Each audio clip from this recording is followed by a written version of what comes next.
En 1962, le Mali a marqué l'histoire en devenant le premier pays d'Afrique francophone à abandonner le franc CFA et à établir sa propre monnaie, le franc malien. Cependant, ce choix a été de courte durée en raison des divisions internes et de l'influence persistante de la France sur ses anciennes colonies. En 1984, le Mali a réintégré la zone CFA. Depuis lors, aucun pays francophone n'avait envisagé de rompre avec le franc CFA jusqu'à récemment. Après avoir annoncé leur retrait de la CEDEAO, les juntes militaires du Niger et du Burkina Faso ont exprimé leur intention de créer une monnaie régionale unique. Pour le président Traoré, cette démarche va au-delà de la simple question monétaire, elle concerne la souveraineté et la rupture des liens hérités de la colonisation. Le chef de la junte nigérienne, Abdourahmane Tchiani, a également souligné l'importance de cette décision pour la souveraineté et l'indépendance de la région. Il a insisté sur le fait que la monnaie est un symbole de souveraineté et que l'abandon du franc CFA est essentiel pour recouvrer une totale autonomie. Il a également critiqué le rôle économique prédominant de la France sur les anciennes colonies. Cette initiative audacieuse marque un tournant historique, notamment parce que les juntes militaires du Mali, du Niger et du Burkina Faso ont montré une volonté de passer à l'action plutôt que de rester dans les discours. En septembre 2023, ces trois pays ont déjà signé la charte du Liptako-Gourma, jetant ainsi les bases d'une alliance régionale plus étroite, l'Alliance des États du Sahel, qui pourrait conduire à l'établissement d'une confédération entre eux. Au début, l'entente entre les trois pays visait à établir un pacte de défense permettant de mutualiser leurs ressources militaires pour lutter contre les groupes rebelles ou djihadistes. Toutefois, le président Traoré a ultérieurement révélé que cette alliance évoluerait vers une union économique, monétaire et politique, servant à contrer le bloc ECOWAS.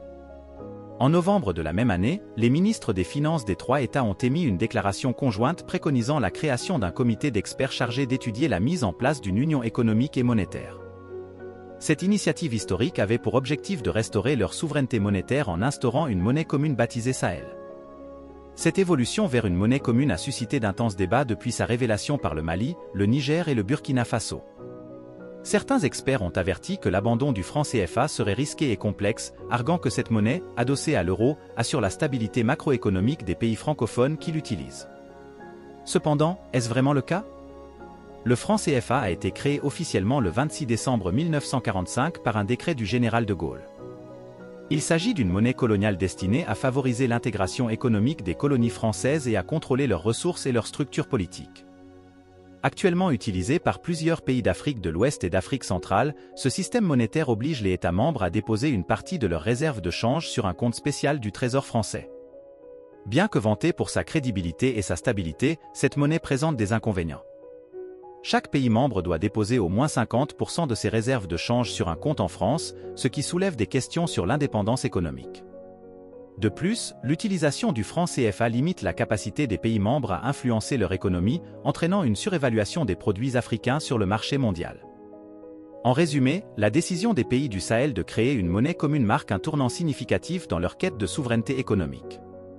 Cependant, cette transition n'est pas exempte de défis et de controverses, surtout en ce qui concerne la remise en question du système monétaire existant et de ses implications sur l'économie africaine. L'importation de produits finis entrave le processus d'industrialisation des pays membres de la zone CFA, les rendant encore plus dépendants de l'exportation de matières premières. Mais qui bénéficie réellement du franc CFA ? Ses partisans avancent qu'il a contribué à réduire le taux d'inflation dans les pays francophones d'Afrique par rapport à d'autres régions du continent.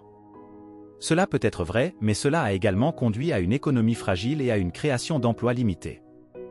En effet, la stabilité de la monnaie attire les investisseurs étrangers mais étouffe la production locale. En réalité, le franc CFA profite surtout aux grandes entreprises françaises et étrangères, aux dirigeants des banques centrales de la zone, aux élites désireuses de rapatrier des richesses et aux chefs d'État soucieux de ne pas contrarier la France.